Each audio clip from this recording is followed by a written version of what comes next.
وقت آیا کہ جب رسم شبیری ادا کرنے کا وقت آیا، خانقاہ چھوڑنے کا وقت آیا، امام علی مقام نکلے، آپ نے سب کچھ پیچھے چھوڑا، سب سے پہلے حضور کا مدینہ چھوڑا، اپنی جائے پیدائش چھوڑی، اور یہ وہ وطن جو آپ کے لیے بڑے عرصے سے اجنبی ہو چکا تھا، بڑے عرصے سے حضور کے منبر پر مروان جیسے لوگ موجود تھے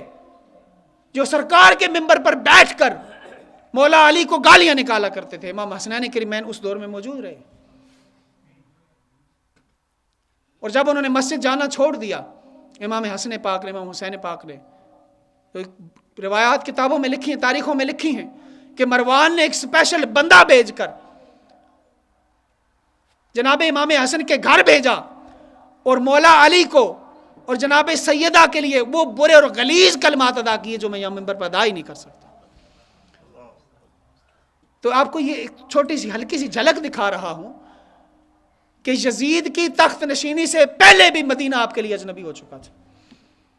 سادات کے لیے، اہل بیت کے لیے مدینہ پہلے بھی اجنبی ہو چکا تھا، اور اس منبر پر کہ جس پر حضور ان شہزادوں کو بٹھایا کرتے تھے، اس پر بنو امیہ کے وہ لوڈے قابض تھے کہ جن کی زبانوں سے سوائے غلاظت کے کچھ نہیں نکلتا تھا۔ اور 52 اور 53 ہجری میں، 61 ہجری میں واقعہ کربلا پیش آیا، 52 اور 53 ہجری میں، اس وقت چونکہ دارالخلافہ دارالحکومت شام میں تھا، تو شام سے جو امیر حج بنا کے بھیجا گیا وہ یزید خود تھا۔ 52 اور 53 ہجری میں یزید کو امیر حج بنا کے بھیجا جا رہا ہے، وہ بھی ان شہزادوں پر قیامت گزرتی ہے۔ میں صرف آپ کو ہلکی سی جھلک، تفصیل کا وقت نہیں ہے، تو کربلا سے بھی پیچھے، یعنی آپ صرف اس بات پہ غور کریں کہ 61 ہجری میں شہزادوں کی شہادت ہوتی ہے، 10 ہجری میں حضور کا وصال ہوتا ہے، صرف 50 سال میں ایسا کیا ہو گیا تھا کہ امام حسین کے پاس سوائے جان دینے کے چارہ ہی کوئی نہیں تھا۔ میں 50 سال کی تاریخ چند منٹوں میں نہیں بیان کر سکتا، لیکن آپ کو دعوت فکر دے کے جا رہا ہوں، دعوت فکر دے کے جا رہا ہوں۔ سوچیے، اس پر غور کیجئے کہ صرف within 50 years کیا تبدیلی آ چکی تھی، دین کتنا مسخ ہو چکا تھا کہ حضور کے بیٹے کے پاس اس کے سوا چارہ ہی کوئی نہیں تھا کہ وہ دین کو زندہ کرنے کے لیے اپنی جان دے دے۔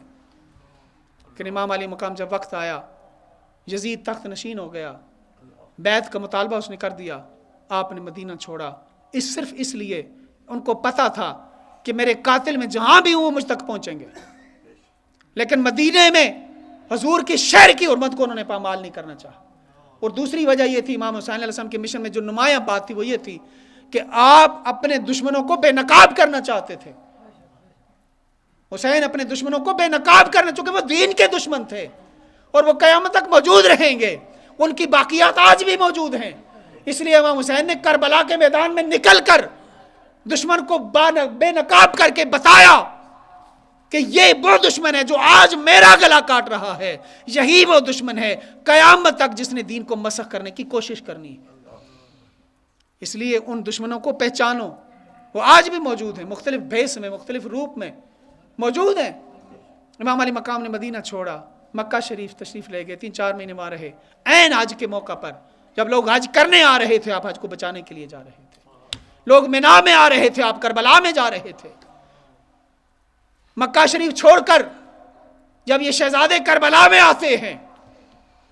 اور اللہ کی رضا کے لیے اپنا سب کچھ لٹا کر، سب کچھ قربان کر کے، اب نہ قاسم میرا باقی ہے نہ اکبر باقی، بھانجے ہیں بھتیجے نہ برادر باقی، اب فقط سر میرا باقی ہے اور عسکر باقی، سر فدا کر کے شریک شہادہ ہوتا ہوں، اے اللہ آج میں تیری امانت سے ادا ہوتا ہوں۔ حسین نے سب کچھ قربان کر دیا، اور آپ یہ سنتے رہتے ہیں نا کہ مینا میں جو قربانی ڈیلے ہو گئی تھی وہ کربلا میں مکمل ہوئی ہے۔ وہ ذبح عظیم جس کو قرآن نے کہا وہ فدیناہ بذبح العظیم، ہم نے اسماعیل کے بدلے میں ایک عظیم ذبح دی ہے، وہ عظیم ذبح کیا تھی؟ وہ کربلا میں ہوئی ہے۔ تو اس ذبح کے موقع پر جب ابراہیم نے اپنے بیٹے کی گردن پر چھری چلائی، ابراہیم علیہ السلام نے، قربانی اللہ کی بارگاہ میں قبول ہو گئی، لیکن اسماعیل ذبح ہونے سے بچ گئے، پھر بھی اللہ نے ان کی اس تسلیم و رضا پر سر جھکانے پر اللہ پاک نے فرمایا کہ جب ان دونوں باپ بیٹا نے وَإِذَا أَسْلَمَ وَتَلَّهُ لِلْجَبِينِ کہ جب انہوں نے اللہ کی بارگاہ میں سپردگی کر دی، سر جھکا دیا اور اپنی جبین نیاز جھکا دی، تو پھر اللہ نے آگے چل کے فرمایا وَسَلَامٌ عَلَىٰ إِبْرَاهِيمَ، ابراہیم تم پر سلام پیش کرتے ہیں، اللہ خود سلام بھیجتا ہے، تیری اس تسلیم و رضا پر میں رب ہو کر تجھے سلام کہتا ہوں۔ تو آپ اپنے ایمان سے بتائیں وہ جو ابتدائیہ تھا جب وہ ہوا اس وقت رب کی بارگاہ سے سلام آیا، جب ایک اسماعیل کی گردن پہ چھری رکھی گئی، چلی نہیں رکھی گئی، پھر بھی رب سلام بھیج رہا ہے، تو کربلا میں جب حسین نے 72 تن قربان کیے ہوں گے تو زیادہ نہیں تو کم از کم 72 مرتبہ تو سلام آیا۔ لوگ کہتے ہیں سلام نہ کہو، حسین علیہ السلام نہ کہو، کم از کم 72 تن امام نے قربان کیے، اللہ کی بارگاہ سے سلام آیا ہوگا، سلام یا حسین، کہہ دیجئے سلام یا حسین، سلام یا حسین، سلام یا حسین۔ حسین کی تسلیم و رضا پر قدسی بھی سلام بھیج رہے تھے،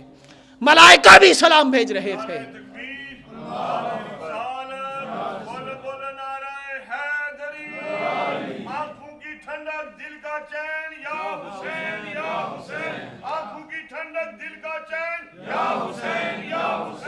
جنت کی حوریں بھی سلام بھیج رہی تھیں اور خود خدا بھی سلام بھیج رہا تھا۔ اور تم سلام پڑھو یا نہ پڑھو، اللہ نے ان پر سلام کو، ان پر درود کو تمہاری نماز کا حصہ بنا دیا ہے، کیونکہ رب کو پتا تھا کہ یہ وہ لوگ ہیں جو ایسے عمل کر کے جائیں گے کہ ان پر قیامت تک سلامتی بھیجی جاتی رہی۔ تو امام علی مقام جناب سید الشہداء، آخری منظر آپ کے سامنے پیش کر کے اجازت چاہتا ہوں۔ آپ بھی جب شہید ہو جاتے ہیں اور اگلے دن بیویوں کے جب شام میں غریبہ ہوتی ہے نا، بیویوں کے خیمے جلا دیے جاتے ہیں، ان کے دوپٹے چھین لیے جاتے ہیں، وہ جو کائنات کو حیا کا درس دینے والے، آج ان کی چادریں چھین لی جاتی ہیں۔ اور امام زین العابدین کو پاب زنجیر کر لیا جاتا ہے۔ اگلے دن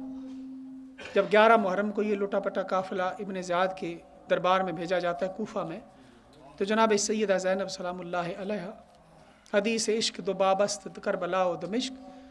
حدیث عشق دو بابست کربلا و دمشق، یکے حسین رقم کر دو دیگر زینب،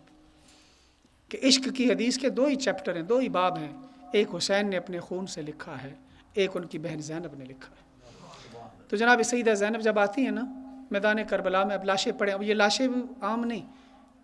تاریخوں نے نام لکھے ہیں کہ جنہوں نے امام علی مقام کو بے لباس کیا، جنہوں نے آپ کی گردن کاٹی،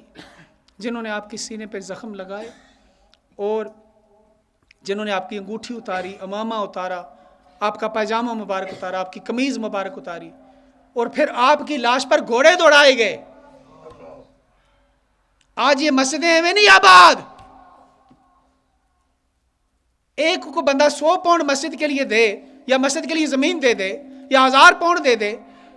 تو ہم اس کے لیے ہر نماز میں دعا کرتے ہیں کہ نہیں کرتے؟ جمعے پر دعا کرتے ہیں کہ نہیں کرتے؟ اس کا حق بھی بنتا ہے، دعا کرنی چاہیے۔ اس نے اللہ کی بارگاہ میں کچھ خرچ کیا، جو 1000 پاؤنڈ خرچ کرے اس کے لیے دعا ہے، اور جس نے اللہ کے دین پر اپنا بیٹا حسین قربان کر دیا ہے، کیا اس کا ذکر مسجد میں نہیں ہوگا؟ خدا کی قسم وہ مسجد ہی نہیں ہے کہ جہاں جناب سیدہ کا ذکر نہ ہو، مولا علی کا ذکر نہ ہو، حسنین کریمین کا ذکر نہ ہو، کیونکہ دین کے لیے جو قربانیاں ان کی ہیں وہ کسی اور کی ہو ہی نہیں سکتی۔ شہداء کے جسموں پر گھوڑے دوڑائے گئے، جسم چور چور ہیں، کوئی پہچان نہیں سکتا، سر نیزوں میں پروئے ہوئے ہیں، اور جناب سیدہ زینب جب آپ آتی ہیں نا میدان کربلا میں، کی چیخیں نکل، اور آپ نے مدینہ شریف کی طرف منہ کیا اور فرمایا یا محمد، اے اللہ کے رسول، اے نانا جان، ھذا حسین بالعرا، یہ حسین ہے جو اس وقت بے لباس میرے سامنے پڑا، جس کو آپ اپنے کندھوں پہ کھلایا کرتے، جس کے لیے سجدوں کو طول دیا کرتے تھے، مزمل بالدماء مزمل بالدماء، اور یہ حسین ہے جو اس وقت خون میں لت پت پڑا۔ اور آپ نے فرمایا بناتک سبایا، یا رسول اللہ آپ کی بیٹیاں قیدی بنا لی گئی، یہ کس کی بیٹیاں بالوں سے منہ چھپائے ہیں؟ یہ کن کو دیکھنے جمع غفیر آتا ہے؟ گلے میں توق تو پاؤں میں بیڑیاں ہیں حسن، علی کا سارا گھرانہ اسیر آتا ہے۔ اب اندازہ تو کریں اہل بیت نے کتنے مصائب اٹھائے اس قرآن کی حفاظت کے لیے، اس دین کی حفاظت کے لیے، جن کو اللہ نے منتخب کیا تھا۔ انہوں نے اپنا سب کچھ دے دیا، عزتیں بازاروں میں نیلام ہو گئیں، اور اس دین کو بچا لیا۔ اور جناب سیدہ زینب حضور کی بارگاہ میں یہ التجا کرتی ہے، پھر یہ قافلہ روانہ ہوتا ہے۔ تفصیل کا وقت نہیں ہے، آخری بات کہ اہل بیت کے فضائل بھی میں نے آپ کے سامنے رکھے، ان کے مصائب بھی رکھے، آپ سنتے رہتے ہیں۔ ان کی فضیلتوں کی بھی کوئی انتہا نہیں ہے، ان کی مصیبتوں کی بھی کوئی انتہا نہیں۔ اس کا مطلب ایک جو واضح مطلب سمجھ میں آتا ہے کہ فضیلت اور مصیبت کا آپس میں چولی دامن کا ساتھ ہے۔ جہاں فضیلت ہوگی وہاں مصیبت بھی ہوگی، جہاں فضیلت ہوگی بولیے مصیبت ہوگی۔ بغیر مصیبت کے، بغیر آزمائش کے اللہ فضیلتیں نہیں عطا